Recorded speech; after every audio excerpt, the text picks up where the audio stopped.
love in sight, where truth dared to roam. Gary Franchi stood tall in the light. He found home with a lantern held high in the dark of deceit. Founded a Lone Lantern Society, won't accept defeat. Raise your voice, light up the skies with the next news network where the real truth lies. From the reality report to the fight to be free, Gary's the voice in the fight for liberty.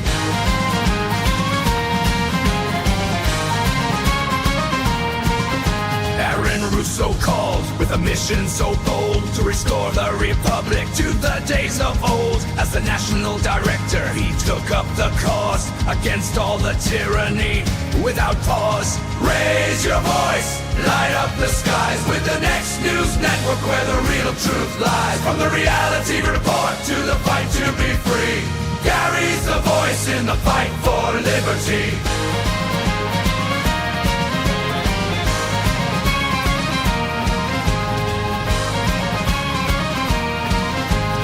Marched on the Fed, his voice loud and clear.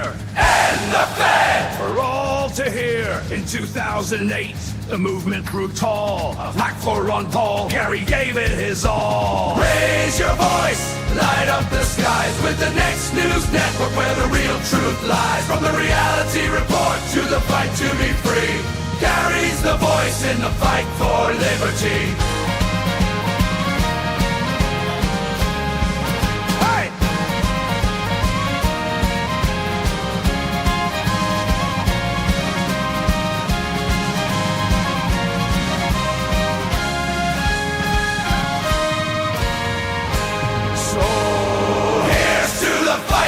The lantern of light, Gary Franchi, forever in the fight. With news that's real in a world so surreal, he stands for freedom with undying zeal. Good evening, viewers. Get ready for a jam-packed edition of N3 Primetime. Tonight, we're diving into the heart of America's political turbulence with stories that will leave you on the edge of your seat. First up, the intense power struggle within the Democratic Party as President Biden faces mounting pressure to secure his nomination. Will we witness a last-minute shakeup that could alter the course of the 2024 election? Next, explosive revelations about President Biden's health are sending shockwaves through Washington. Is the White House hiding something critical from the American people? We've got the exclusive details you won't hear anywhere else. And hold on to your hats as we uncover the Democrats' controversial stance on election integrity. Are they playing fair with our democracy, or is something more sinister at play? Elon Musk and top Republicans weigh in, calling foul on what they call a blatant attempt to rig the system. Plus, a deep dive into the latest polling data that's shaking up the political landscape. Can Biden weather this storm against a resurgent Trump? We break down the numbers and what they mean for America's future. And don't miss our comment section, where we dive into your thoughts in tonight's stories and looking at you highlighting individuals making waves across the nation. Now, let's kick things off, and 3 Primetime starts now.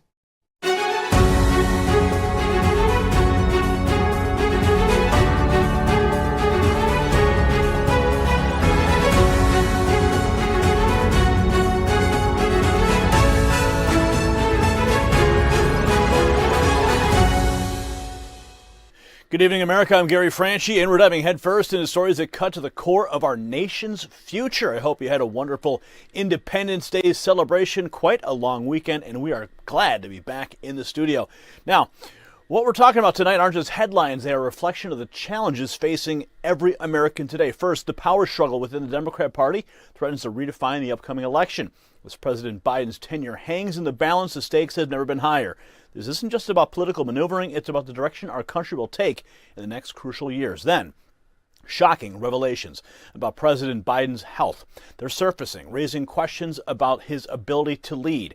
Can we trust that we're getting the full story from the White House? Meanwhile, Democrats are waging a war against election integrity, pushing back against common sense measures like voter ID. This isn't about partisan politics, it's about safeguarding the foundation of our republic.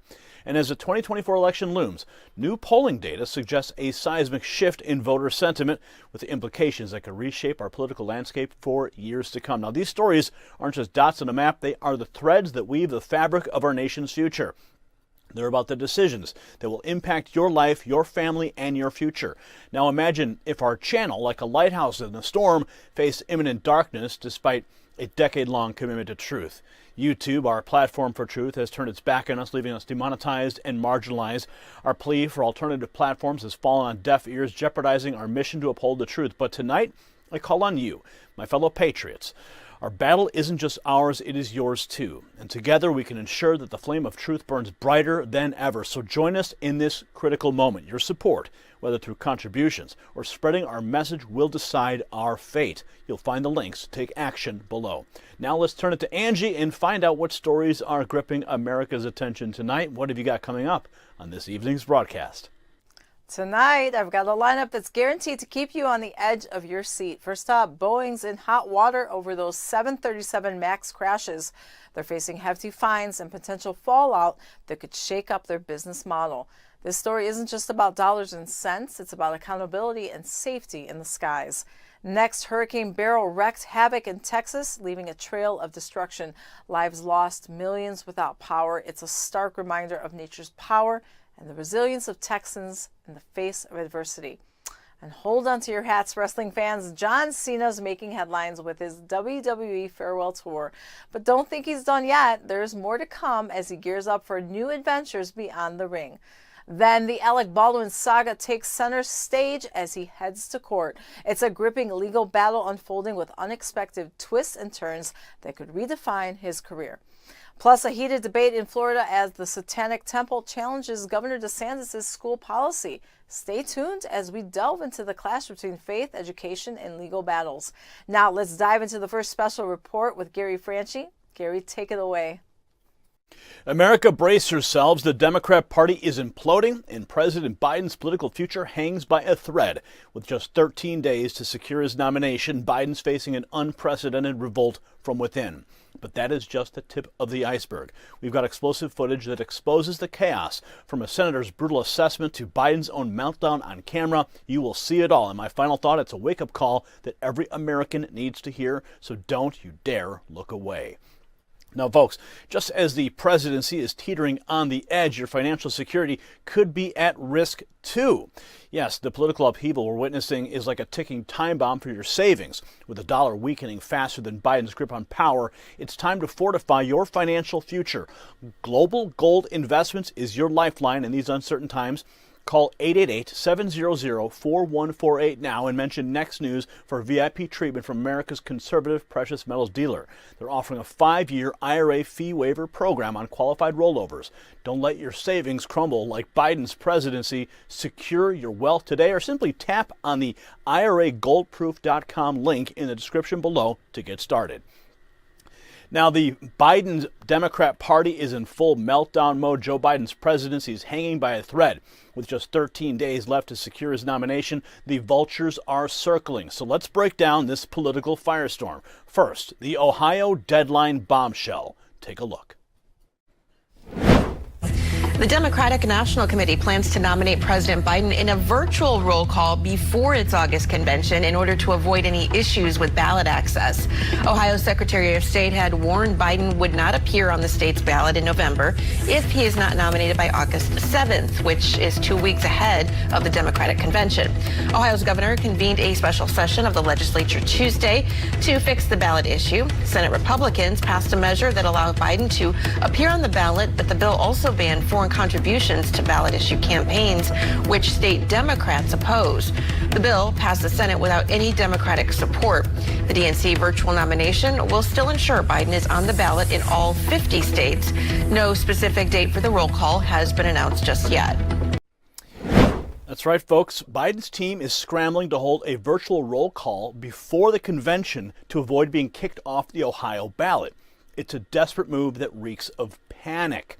Now, Biden's trying to put on a brave face. He fired off a letter to fellow Democrats declaring he's firmly committed to staying in the race, but actions speak louder than words, and Biden's actions scream desperation. But here's the kicker. Some sharp-eyed observers spotted a hidden message in Biden's letter. You can see the circled letters there. I'm old as hell. While it may be satirical, It speaks volumes. You can't make this stuff up, folks. Meanwhile, Democrat senators are jumping ship faster than rats from a sinking vessel. Senator John Kennedy didn't pull any punches. Watch. You know, Senator Kennedy, this is a big deal that one of your Democratic colleagues, Senator Warner, is having this meeting. When Biden was asked about this, he said, oh, that's just one senator. But it sounds like a lot of senators have concerns. And I'm wondering, you work with these senators every day. Do you think their concerns were assuaged tonight? I'm not sure, Kaylee, that interviews like the president gave tonight matter much at this juncture. You can't make this cat walk backwards. People saw what they saw in that 90-minute debate. And I think most of them think that it's only a matter of time before President Biden stumbles again, because they understand that old age doesn't get better, it gets worse.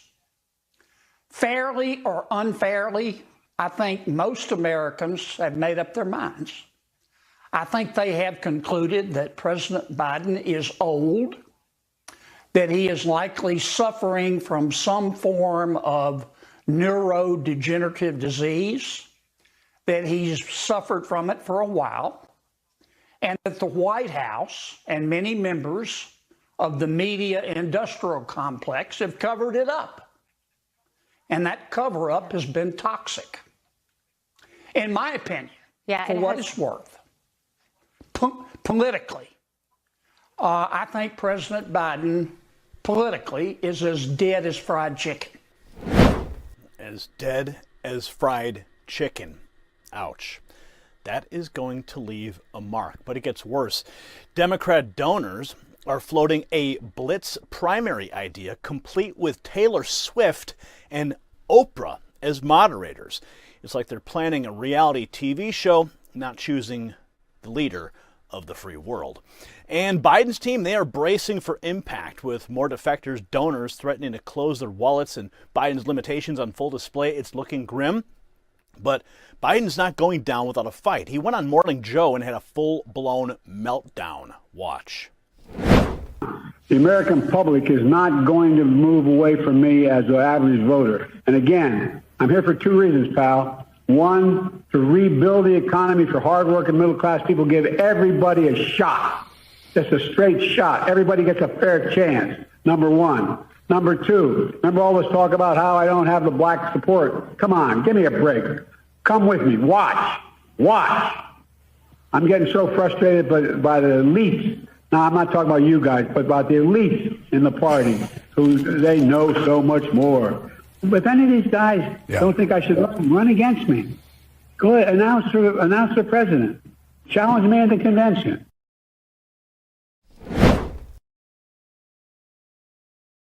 The elites in the party? Isn't he part of that? But yelling and screaming on national TV, that's not presidential, folks.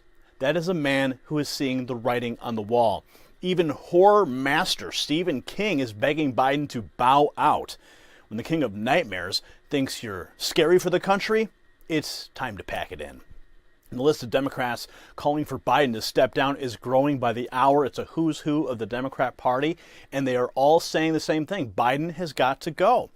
We're talking about Representative Angie Craig from Minnesota, Lloyd Doggett from Texas, Raul Gravilla from Arizona, Seth Moulton from Massachusetts, Mike Quigley from Illinois, even heavyweight Democrats like Adam Smith from Washington, Jerry Nadler from New York, and Mark Takano from California. Jumping ship. But it's not just politicians.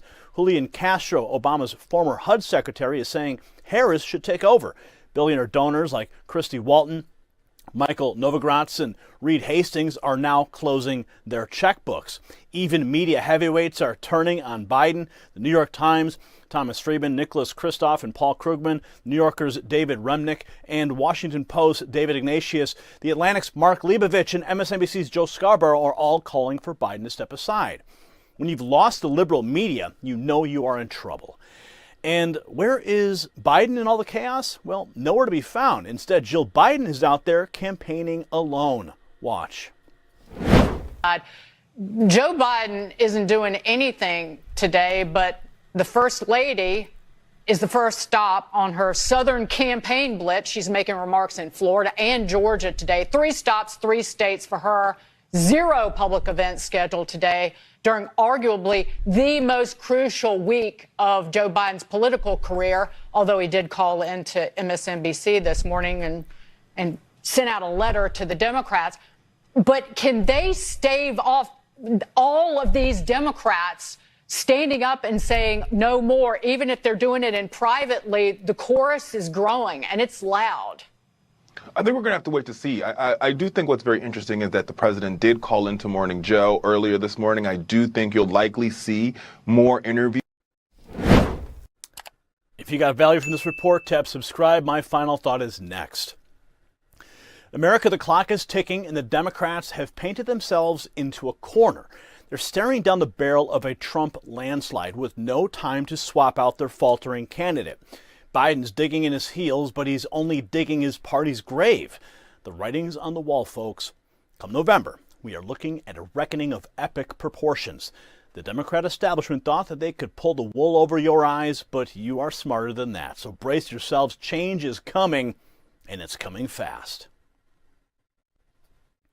Next up, Angie has a story on Boeing pleading guilty to criminal fraud for the 737 MAX crashes, and the saga's far from over. Boeing's facing the music for those deadly 737 MAX crashes. They're pleading guilty to criminal fraud, folks. This could cost them up to $487 million in fines, but they might get a break on that. Now, here's the kicker. This plea deal could mess with their government contracts. That's a big chunk of their business. They're also getting a babysitter, an independent monitor for 3 years. And get this, they have to shell out $455 million for safety programs. Boeing's board even has to meet with crash victims' families. Talk about damage control, but some families aren't buying it. They want Boeing in court facing a jury. The saga is far from over. Don't miss Gary's ebook, The Silent Coup, link in the bio. Biden's health under scrutiny as a Parkinson's specialist visits the White House. Next, the implications of these revelations.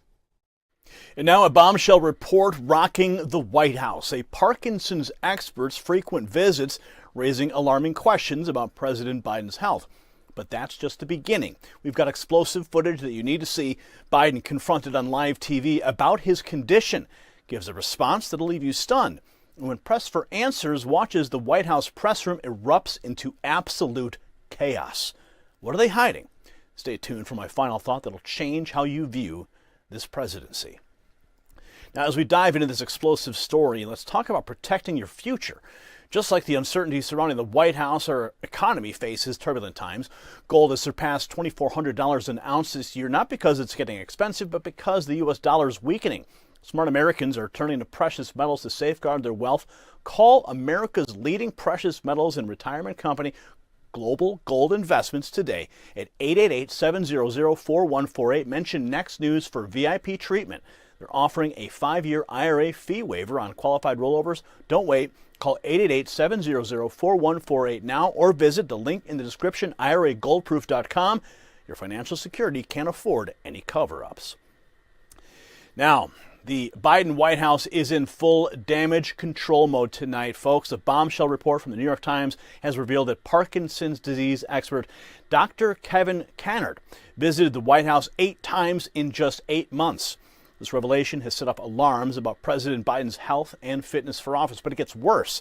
When confronted on live TV by MSNBC's Mika Brzezinski about possible Parkinson's or age-related illnesses, Biden's response was nothing short of bizarre. Watch.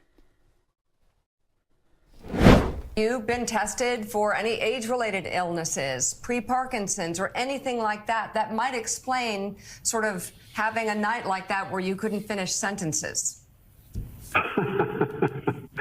Look, I was feeling so badly before the debate. When I came back, they tested me for, I thought maybe I had COVID, maybe there was something wrong, I had an infection or something. They tested me, they gave me those tests, I was clear. So, but look, I had a bad night. But the fact of the matter is, look at what I'm doing. I mean, let me put it this way. If there was something that was wrong, that night. It's not like it comes and that's one night and it goes away. That's why I've been out. I've been testing myself, been testing everywhere I go, going out and making the case. The night of that debate, I went out. I was out till 2 o'clock in the morning that very night. That very night, it drives me nuts, people talking about this. That very night, I'm talking to large crowds. Look at the crowds we've gathered everywhere from Atlanta to North Carolina to Pennsylvania, and look at the enthusiasm. But it was right after. Where the hell's Trump been? What has Trump said or done? Did you catch that? Did you catch that? He said he tested negative for COVID. That's not what she asked, folks. And as if that wasn't concerning enough, new footage has emerged showing Biden's hand visibly shaking during a recent campaign stop in Philadelphia. Watch. But look, even when I was running for Senate, and each time I ran, quite frankly, not a joke, Philadelphia in particular got me across the line. No, I'm not joking. No, I mean it seriously. Organizationally and in terms of fundraising, the whole deal. But look, here's the deal. This election is going to be about block and tackling, simple, basic politics. Simple. It's going to be a matter of how many signs we get out, how many doors we knock on, how many calls we make, and how many requests we answer. Did you see that? The tremors are unmistakable. And now, investigative reporter Laura Loomer, who broke this story, is asking the tough questions. Why isn't Biden making any public appearances today? Is he recovering from a medical emergency? Well, the Gateway Pundit is now reporting that Dr. Kennard's visit actually dates back to November of 2022. That's 10 visits in total. So what's really going on here? When pressed for answers, the White House press room descended into absolute chaos. Watch this moment. We provide to all of you. It's a very basic, direct question. Wait. Hold on. Wait a second. Eight times, or at least once, in regards to the president specifically. Hold on a second. That's what you should be able to answer by this point. Wait, no. No, wait a minute. Ed, please. A little respect here, please. So every year, around the president's physical examination, he sees a neurologist. That's 3 times, right? So I am telling you that he has seen a neurologist 3 times while he has been in this presidency. That's what I'm saying. I am telling you that he has seen them 3 times. That is what I'm sharing with you, right? So every time he has a physical, he has had to see a neurologist. So that is answering that question. No, it's not. No, it is. It is. You're asking me. Kennard come to the White House. But I also said to you, Ed, I also said to you, for security reasons, we cannot share names. We cannot share names. We have to. Others he would have met with. We cannot. You can share names in regards to if someone came here in regards to the president. We cannot share names of specialists broadly, from a dermatologist to a neurologist. We cannot share names. There are security reasons. We have to protect. I understand that. I hear you. It's right there for anyone to see. Ed, I hear you. I cannot from here confirm any of that because we have to keep their privacy. I think they would appreciate that too. We have to give them. We have to keep their privacy. It's public information. I hear you.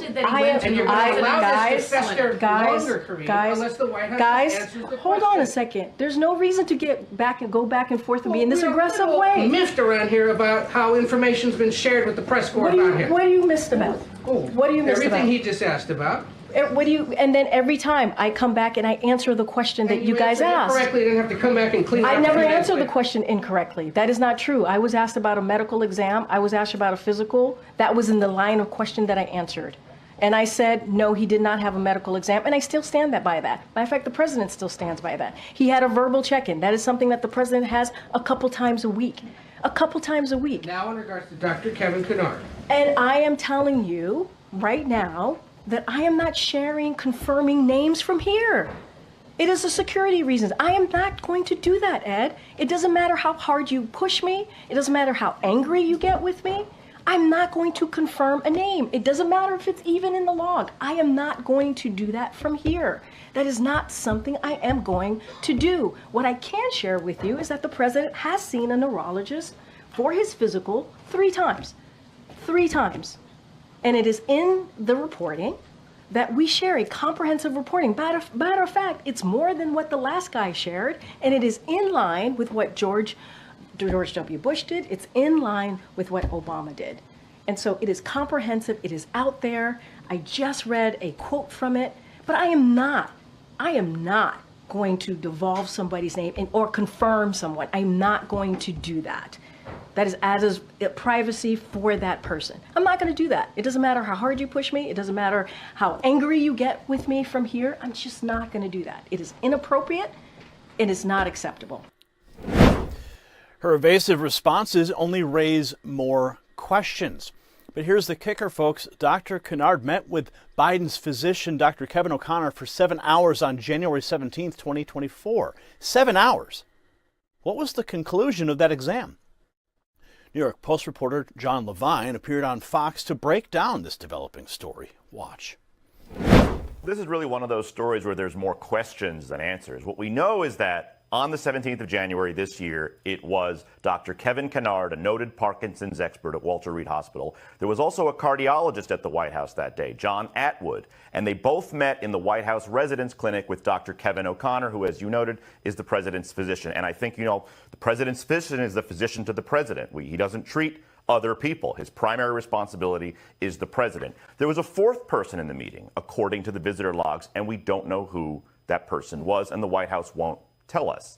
Now, we knew, because I remember when President Biden released his physical report in February, it talked about how he had a neurological exam, and Parkinson's was specifically mentioned, and they said he didn't have it. So, I mean, the obvious question is, was Dr. Kennard in the White House, doing the test on President Biden at that time? And I think there are questions about whether Dr. O'Connor has been part of a cover-up. If you read the article, Ronnie Jackson, who was the physician to President Obama and President Trump, says he believes Dr. O'Connor is part of a cover-up. And so I think going forward, I really want to hear from Kevin Kennard, the physician in the White House who came in from Walter Reed. What was he doing there? And why did he come 10 times, as you noted, from 2022 onward? Those meetings were not with Dr. O'Connor, but Walter Reed Medical Center does not treat low-level officials. He would not be coming in for a house call for an intern. So as I said, more questions than answers. It's not impossible that Dr. O'Connor could treat someone else. He was told, if you're on Air Force One and a cabinet secretary has an emergency, Dr. O'Connor might get involved and could deliver a prescription. But the primary responsibility is President Biden. And that's how it should be. The commander-in-chief needs his own or her own physician that takes care of them and makes sure they're okay. Dr. O'Connor sees President Biden every single day. He actually told a trade publication, that his most important job was saying good morning to the commander-in-chief every single day to make sure the country gets off on the right foot. I mean, I'm about transparency, and this White House just has not been transparent. And, what tests the president has been receiving, and as someone said here earlier, what did they know and when did they know it? These are going to be the questions that come to the fore as this story continues. And this is not going to go away. That's certainly true. It's not going away. As he points out, there are more questions than answers right now. And now they're trying to spin this. They claim these meetings were about crafting the National Plan to End Parkinson's Act. But come on, folks. Do you really buy that? The American people deserve the truth about the health of their commander-in-chief. Is Biden fit to serve, or is the White House engaged in a massive cover-up? These are the questions we need answers, and we won't stop until we get to the bottom of this. If you got value from this report, tap subscribe. My final thought is next. The walls are closing in on this administration. For years, we've been asking the tough questions about Biden's health, and now even the mainstream media can't ignore it. This isn't just about one man's fitness for office. It's about the integrity of our highest institutions. Are we witnessing a cover-up at the highest levels of government? The American people deserve the truth, and with the election looming, time is running out. The dam is breaking, folks. The truth will come out one way or another. Next up, Angie has a story on Hurricane Beryl slamming Texas, causing fatalities and power outages. Now it's downgraded, but it still poses serious flood and tornado risks. Hurricane Beryl hit Texas hard. It made landfall early Monday as a Category 1, packing 80-mile-per-hour winds. Sadly, we've lost at least 4 lives. Over 2 million people are without power in the Houston area. This storm's no joke. It's the 10th July hurricane to hit Texas on record.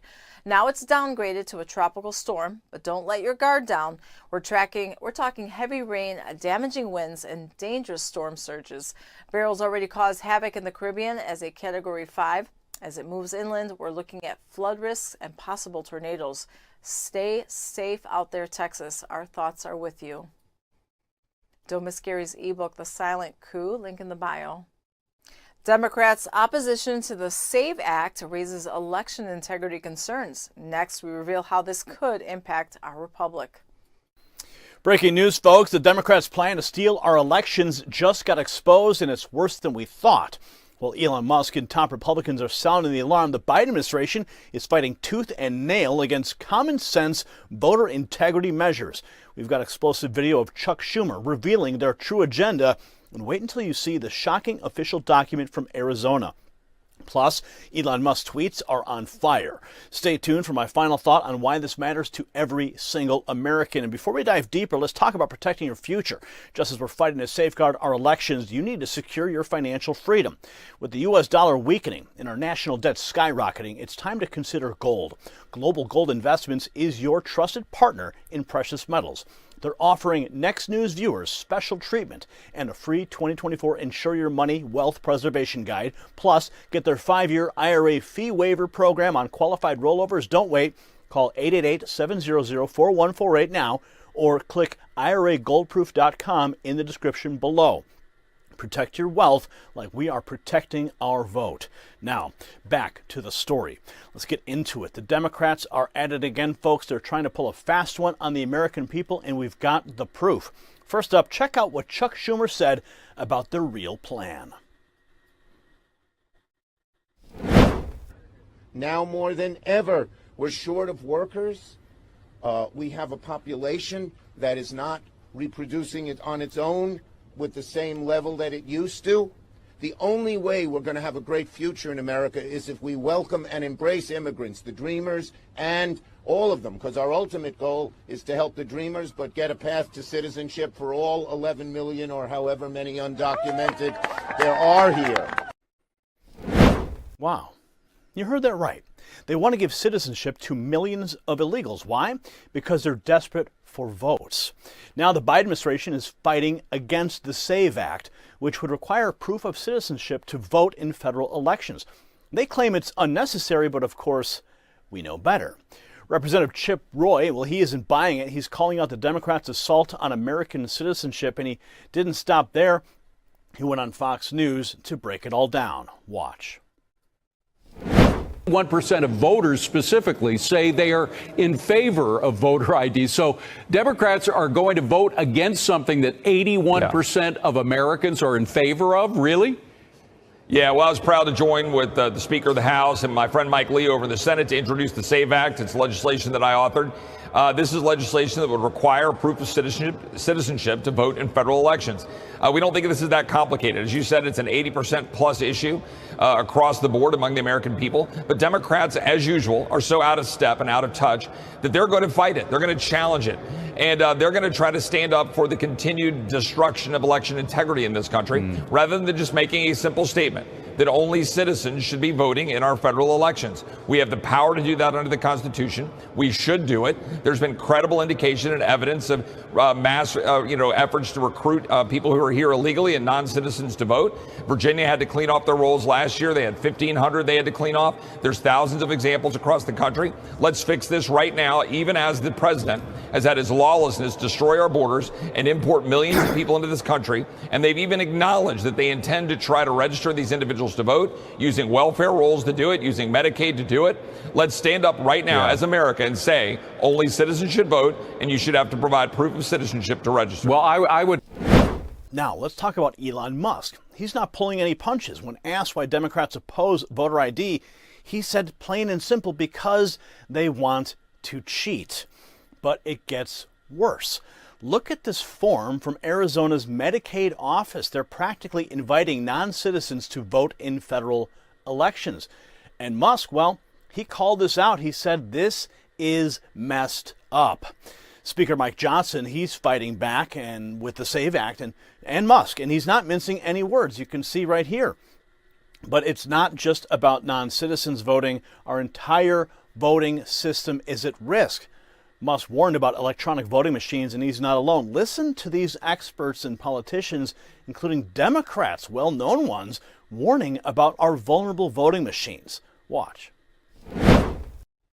Virginia just stopped using touchscreen computer voting because it's so vulnerable. Right. We need to look at all the voting machines. Every Secretary of State needs to be, assisted in making sure that they are not being hacked and attacked. I continue to think that our voting machines are too vulnerable. Researchers have repeatedly demonstrated that ballot recording machines and other voting systems are susceptible to tampering. Even hackers with limited prior knowledge, tools, and resources are able to breach voting machines in a matter of minutes. In 2018, electronic voting machines in Georgia and Texas deleted votes for certain candidates or switched votes from one candidate to another. The biggest seller of voting machines is doing something that violates Cybersecurity 101, directing that you install remote access software, which would make a machine like that, a magnet for fraudsters and hackers. These voting machines can be hacked quite easily. You could easily hack into them. It makes it seem like all these states are doing different things, but in fact, 3 companies are controlling this. It is the individual voting machines that pose some of the greatest risks. There are a lot of states that are dealing with antiquated machines, right, which are vulnerable to being hacked. Workers were able to easily hack into an electronic voting machine. It was possible to switch votes. 43% of American voters use voting machines that researchers have found have serious security flaws, including backdoors. We know how vulnerable now our systems were. I know the hackathon that took place last year, where virtually every machine was broken into fairly quickly. I actually held a demonstration for my colleagues here at the Capitol, where we brought in folks who, before our eyes, hacked election machines, those that are being used in many states. It's as clear as day, folks. The Democrats are trying to change the rules of the game. They want to flood our elections with non-citizen voters and use hackable machines to count the vote. But here's the kicker. We need ID for everything else, but not for voting? It doesn't add up. We need to wake up, America. Our republic's at stake. The SAVE Act isn't just about elections. It's about preserving our nation's future. If you got value from this report, tap subscribe. My final thought is next. The Democrats have finally tipped their hand. From Schumer's brazen admission to Biden's opposition to the SAVE Act, their agenda is clear, and they are after our sacred right to vote. Musk, Roy, and Johnson are rallying the troops, but it's up to us to defend the ballot box. Our founding father, Samuel Adams, said it best. Let each citizen remember at the moment he is offering his vote that he is executing one of the most solemn trusts in human society. Folks, our republic's future is on the line. It's time to stand up and be counted. Next up, John Cena announces his WWE retirement, planning a grand finale tour in 2025. Angie has the details. Hold on to your headbands, folks. John Cena's throwing in the towel on his WWE career.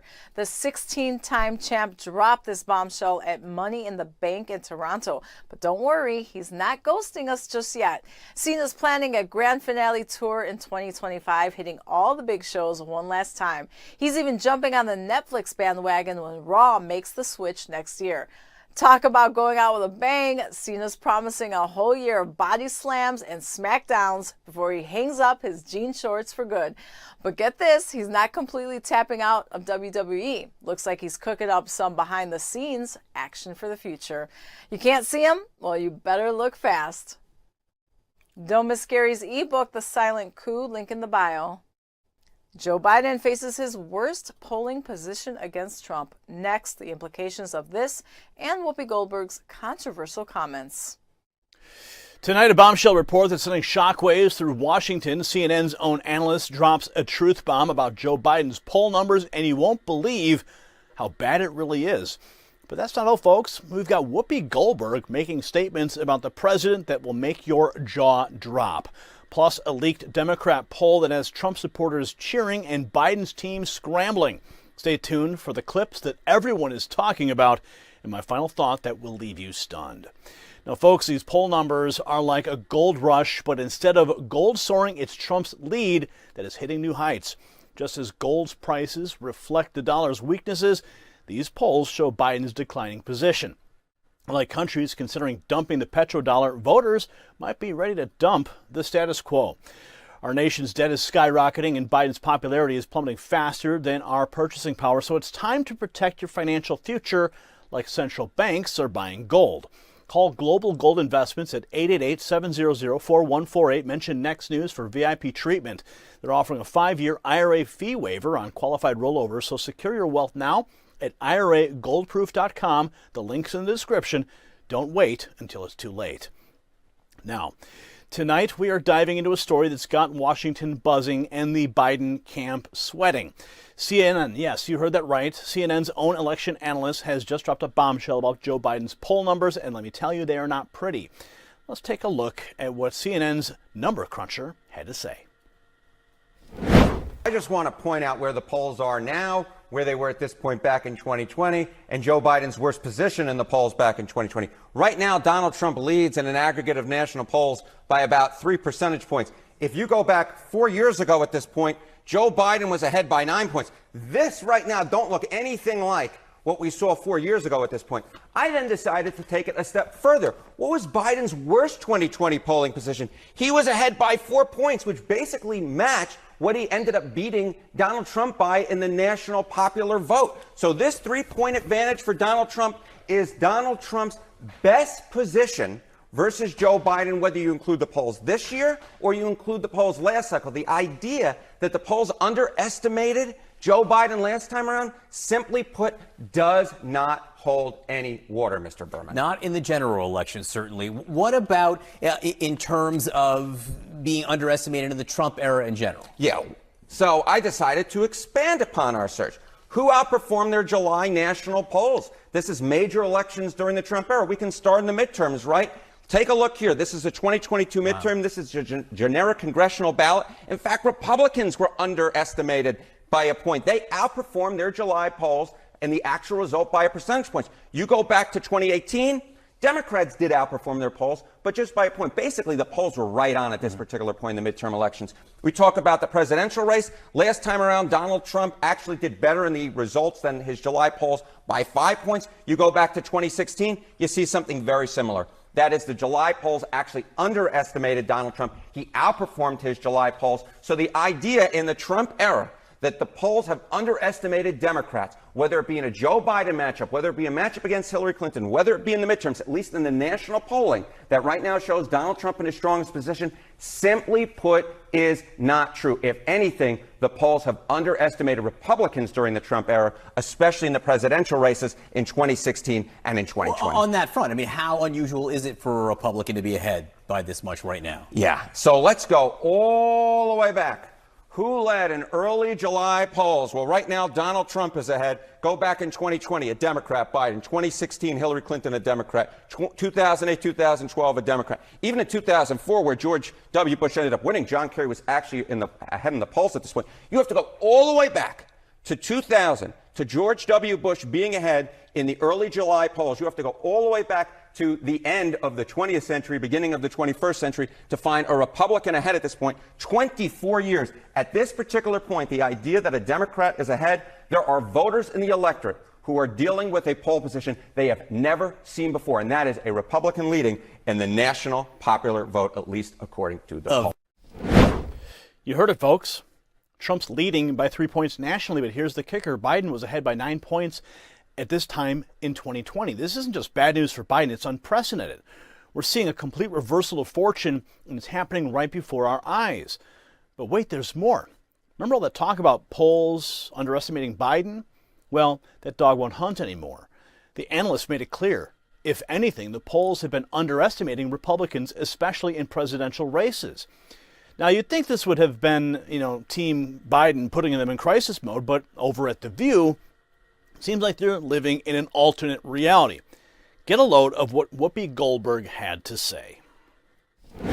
On the day that y'all talked about it, I don't care if he's pooped his pants. I don't care if he can't put a sentence together.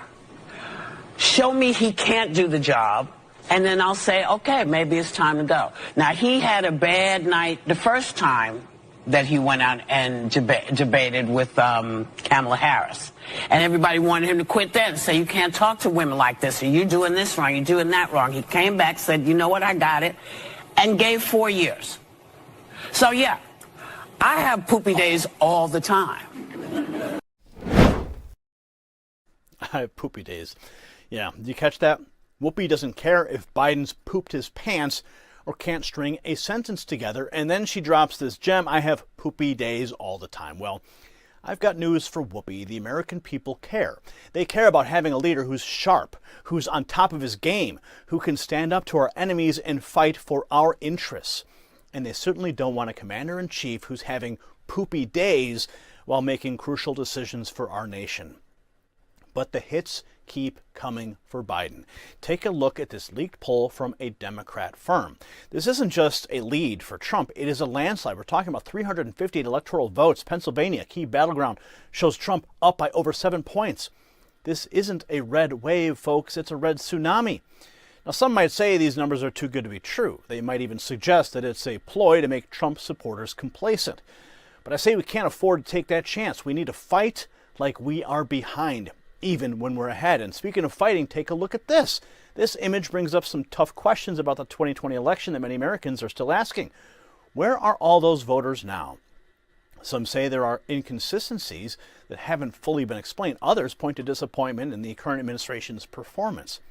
Whether the case, it's clear that the political landscape has shifted dramatically since then.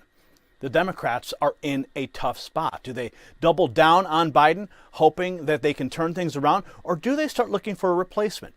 Either way, they are running out of options and running out of time. If you got value from this report, tap subscribe. My final thought is next. The American people have spoken loud and clear through these polls. They want a leader who's sharp, focused, and fully capable of handling the pressures of the Oval Office. The presidency isn't a job for someone who's struggling to keep up, and it certainly isn't for someone with poopy pants. It requires stamina, mental acuity, and the ability to make critical decisions at a moment's notice. So maybe Whoopi can head over to the White House to help with that problem, since she appears to be the expert. As we approach this crucial election, voters are sending a message. They want a president who's at the top of their game, ready to tackle the challenges that our nation faces. Up next, Alec Baldwin heads to court for involuntary manslaughter in the Rust shooting. Angie has the twists and turns of this drama. The Alec Baldwin saga is heating up. The Hollywood hotshot's heading to court for involuntary manslaughter in the Rust shooting tragedy. It's been a wild ride with more twists than a pretzel factory. First charges dropped, then bam, grand jury says not so fast. Baldwin's sticking to his story, claiming he didn't pull the trigger. But the FBI is calling bull on that one. Meanwhile, the armorer is cooling her heels in the slammer, and the assistant director singing like a canary. Baldwin's lawyers are chomping at the bit, ready to rumble. Will Alec take the stand? Will his silver tongue save his bacon? Grab your popcorn, people. This courtroom drama's about to get real. Don't miss Gary's ebook, The Silent Coup. Link in the bio. Philadelphia radio host fired after Biden interview scandal. Next, we delve into the implications for media integrity and the administration. Tonight, a bombshell report that's shaking the White House to its core. A simple radio interview gone horribly wrong, exposing the lengths that Team Biden will go to prop up a failing presidency. But even with spoon-fed questions, our commander-in-chief couldn't keep it together. And now a radio host is out of a job, and the media's finally waking up. You won't believe what Jake Tapper had to say. So stay tuned for the full story and my final thought on why this matters to every American. The clips are jaw-dropping. Now, folks, just like Biden's scripted interview couldn't save him from his embarrassment, relying on a weak dollar won't protect your wealth. Gold soaring past $2,400 an ounce in 2024, and it's not because gold is getting pricey, it's our greenback losing its punch. While the White House feeds softball questions, smart Americans are securing their future with precious metals. Don't wait for the dollar to fumble like our president's words. Call Global Gold Investments at the number on the screen, 888-700-4148 now. Mention Next News for VIP treatment from America's conservative gold dealer. They're offering a 5-year IRA fee waiver on qualified rollovers. Protect your wealth today at 888-700-4148 or visit IRAGoldproof.com. The link is in the description. Now let's dive into how this radio interview fiasco unfolded. Last Wednesday, President Biden sat down for what should have been an easy chat on WURD AM host Andrea Lawful Sanders' show. But even with training wheels, he couldn't stay upright. Take a look at this clip. By the way, I'm proud to be, as I said, the first vice president, first black woman, served with a black president. I'm proud of the first black woman in the Supreme Court. There's just so much that we can do because together there's nothing. Look, this is the United States of America. You heard that right.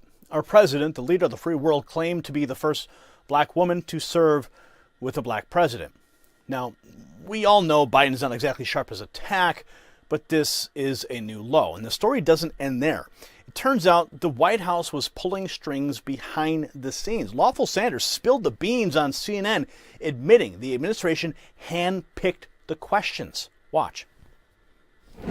Something, I listened to both of them, and there's something that's similar here. You each you asked 4 questions, and maybe that's what you were allowed to ask by the campaign or the White House. But they were essentially the same questions, both interviews, about accomplishments, progress in your respective state, what's at stake in the election, what he has to say about his debate performance, and what he would say to voters who think their vote doesn't matter or might sit this election out.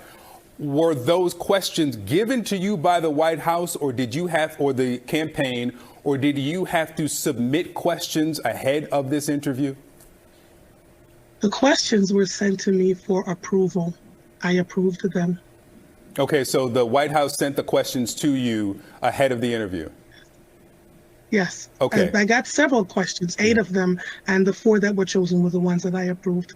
Okay. And the reason I ask is not a criticism of either view. It's just that if the White House is trying now to prove the vim, vigor, acuity of the president, I don't know how they do that by sending questions first before the interview so that the president knows what's coming. That's right, folks. The White House sent over a list of softballs and Lawful Sanders played along. So much for hard-hitting journalism. But here's where it gets interesting. Even CNN's Jake Tapper, usually a cheerleader for the left, he couldn't ignore this train wreck. Listen to what he had to say. He's proud to be the first black woman. Not coherent. When CNN starts questioning Biden's coherence, you know that we are in trouble. But Tapper wasn't done. He went on to highlight just how badly this PR stunt has backfired. Watch. Before the president did that, he called into a couple of black radio stations where he said, among other things, this. By the way, I'm proud to be, as I said, the first vice president, first black woman, served with a black president. I'm proud of the first black woman in the Supreme Court. There's just so much that we can do because together there's nothing. Look, this is the United States of America. He's proud to be the first black woman. Not coherent. And even then, we later found out, from the radio host, that the Biden campaign had given her a list of questions to ask President Biden. That is a huge no-no in journalism, and the host was fired for it, but it remains quite telling that in the Biden campaign's efforts to show that the president has not missed a step, his campaign felt the need to feed questions to the hosts for a call-in radio interview.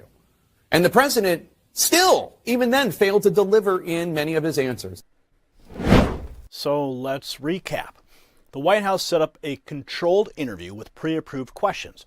Biden still managed to fumble it spectacularly. And now a radio host has lost her job for playing along with the charade. WURD Radio didn't mince words when they showed Lawful Sanders the door. They said that her actions violated our practice of remaining an independent media outlet accountable to our listeners. At least someone still cares about journalistic integrity. This whole debacle raises serious questions about Biden's fitness for office. If he can't handle a friendly chat with pre-screened questions, how can he tackle the real challenges facing our republic? And let's not forget, this is the same man with his finger on the nuclear button. But here's the bigger issue. This incident pulls back the curtain on the cozy relationship between the media and the Biden administration. How many other interviews have been staged? How often are we, the American people, being fed a carefully crafted narrative instead of the truth? If you got value from this report, tap subscribe. My final thought is next. This isn't just about Biden's latest gaffe or a radio host losing her job. It's about trust. When the White House feeds questions and the media plays along, they're not just lying to us, they're insulting our intelligence. CNN turning on Biden? Well, that's the canary in the coal mine, folks. This host's loose lips expose the whole charade. It's a wake-up call for every American. We deserve leaders who can face tough questions, not puppets who need a script. As Thomas Jefferson warned, when the press is free and every man able to read, all is safe. Last Wednesday, President Biden sat down for what should have been an easy chat on WURD AM host Andrea Lawful Sanders' show. But even with training wheels, he couldn't stay upright. Take a look at this clip. By the way, I'm proud to be, as I said, the first vice president, first black woman to serve with a black president. I'm proud of the first black woman in the Supreme Court. There's just so much that we can do because together there's nothing. Look, this is the United States of America. You heard that right. Our president, the leader of the free world, claimed to be the first black woman to serve with a black president. Now, we all know Biden's not exactly sharp as a tack, but this is a new low. And the story doesn't end there. It turns out the White House was pulling strings behind the scenes. Lawful Sanders spilled the beans on CNN, admitting the administration handpicked the questions. Watch. Something, I listened to both of them, and there's something that's similar here. You each were, you asked 4 questions, and maybe that's what you were allowed to ask by the campaign or the White House. But they were essentially the same questions, both interviews, about accomplishments, progress in your respective state, what's at stake in the election, what he has to say about his debate performance, and what he would say to voters who think their vote doesn't matter or might sit this election out. Were those questions given to you by the White House, or did you have, or the campaign, or did you have to submit questions ahead of this interview? The questions were sent to me for approval. I approved of them. Okay, so the White House sent the questions to you ahead of the interview? Yes. Okay. I got several questions, 8 of them, and the 4 that were chosen were the ones that I approved. Okay. And the reason I ask is not a criticism of either of you. It's just that if the White House is trying now to prove the vim, vigor, acuity of the president, I don't know how they do that by sending questions first before the interview so that the president knows what's coming. That's right, folks. The White House sent over a list of softballs and Lawful Sanders played along. So much for hard-hitting journalism. But here's where it gets interesting. Even CNN's Jake Tapper, usually a cheerleader for the left, he couldn't ignore this train wreck. Listen to what he had to say. He's proud to be the first black woman. Not coherent. When CNN starts questioning Biden's coherence, you know that we are in trouble. But Tapper wasn't done. He went on to highlight just how badly this PR stunt has backfired. Watch. Before the president did that, he called into a couple of black radio stations where he said, among other things, this. By the way, I'm proud to be, as I said, the first vice president, first black woman to serve with a black president. I'm proud of the role of the first black woman in the Supreme Court. There's just so much that we can do because together there's nothing. Look, this is the United States of America. He's proud to be the first black woman. Not coherent. And even then, we later found out, from the radio host, that the Biden campaign had given her a list of questions to ask President Biden. That is a huge no-no in journalism, and the host was fired for it, but it remains quite telling that in the Biden campaign's efforts to show that the president has not missed a step, his campaign felt the need to feed questions to the hosts for a call-in radio interview. And the president still, even then, failed to deliver in many of his answers. So let's recap. The White House set up a controlled interview with pre-approved questions. Biden still managed to fumble it spectacularly. And now a radio host has lost her job for playing along with the charade. WURD Radio didn't mince words when they showed Lawful Sanders the door. They said that her actions violated our practice of remaining an independent media outlet accountable to our listeners. At least someone still cares about journalistic integrity. This whole debacle raises serious questions about Biden's fitness for office. If he can't handle a friendly chat with pre-screened questions, how can he tackle the real challenges facing our republic? And let's not forget, this is the same man with his finger on the nuclear button. But here's the bigger issue. This incident pulls back the curtain on the cozy relationship between the media and the Biden administration. How many other interviews have been staged? How often are we, the American people, being fed a carefully crafted narrative instead of the truth? If you got value from this report, tap subscribe. My final thought is next. This isn't just about Biden's latest gaffe or a radio host losing her job. It's about trust. When the White House feeds questions and the media plays along, they're not just lying to us, they're insulting our intelligence. CNN turning on Biden? Well, that's the canary in the coal mine, folks. This host's loose lips expose the whole charade. It's a wake-up call for every American.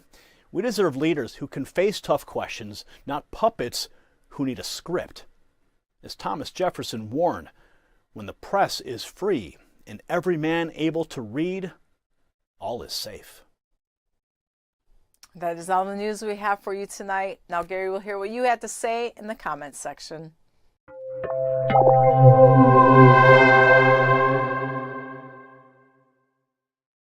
Welcome to the comment section, where we take your comments on the big stories of the day and break them down. Tonight's comments come from our video entitled "The 7-Minute White House Video That Is Sending Shockwaves Through Washington." Let's dive into your reactions. Bam Bam says, "The only thing more pathetic is the voters still backing this train wreck of an administration." Well, my friend, you have hit the nail on the head. The administration's failures are glaring, yet some voters continue to turn a blind eye. It's baffling how anyone can support this level of incompetence. The endless blunders, missteps, and misguided policies are driving this nation into the ground, and we need to wake up and hold our leaders accountable. Dirty Bird Fan 16 writes, "She is by far the worst press secretary of all time." Well, I couldn't agree more. This press secretary has redefined the term incompetence. Her inability to answer simple questions and her constant deflections are embarrassing. We've had some rough press secretaries before, but this one takes the cake. It's like watching a circus every time she steps up to the podium. And Melissa comments, "She's right, the president's record speaks for itself. Disastrous!" Absolutely. The record is clear, and it is a disaster. From skyrocketing inflation to chaotic foreign policy, this administration's track record is a string of failures. They say actions speak louder than words, and in this case, the actions are screaming disaster. And the American people deserve better. And Merc Audio 99 points out, doesn't matter if he is close to his family, Hunter does not belong in any meetings. Well, my friend, you are spot on. Family ties should not interfere with national interest, and Hunter Biden's presence in high-level meetings is a clear conflict of interest. It's alarming this is even allowed to happen. The integrity of our government's at stake, and we can't afford to have personal relationships clouding judgment and policy decisions. And Maria says, OMG, This gaslighting is getting more bizarre every day. Well, you're right. The level of gaslighting coming from this administration is off the charts. They twist the truth and manipulate the facts to fit their narrative, leaving the American people in the dark. It's a tactic to divert attention from their failures, but we see right through it. The truth always comes out. That wraps up tonight's comments section. Make sure to keep dropping them comments, and maybe next time yours will make the cut.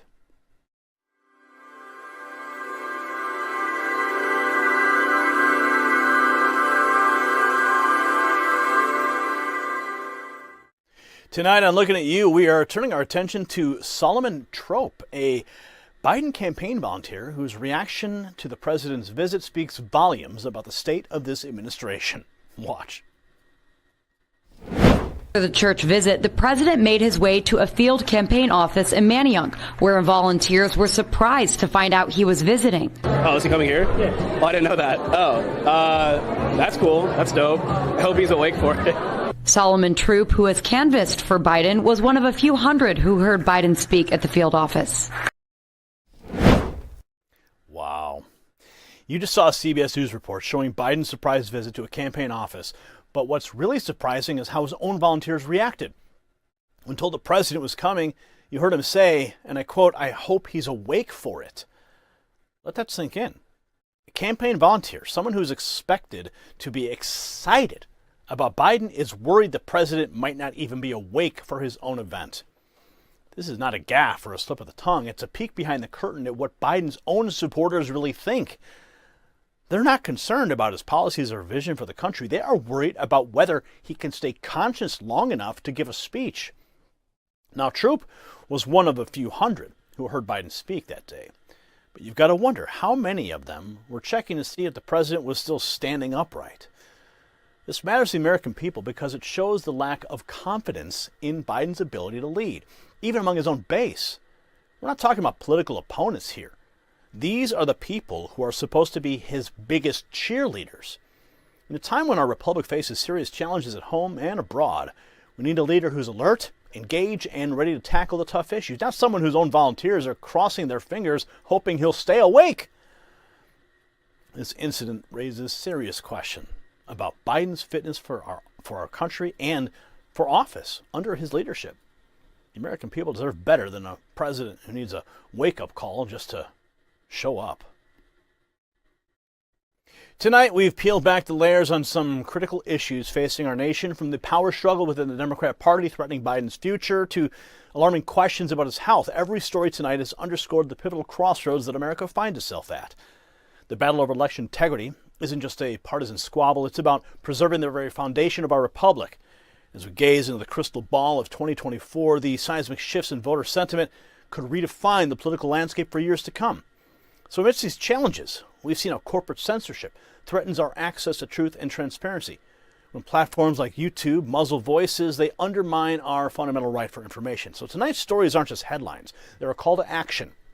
They demand our attention, our scrutiny, and our engagement as citizens, because the decisions made now will ripple through our lives and the generations to come.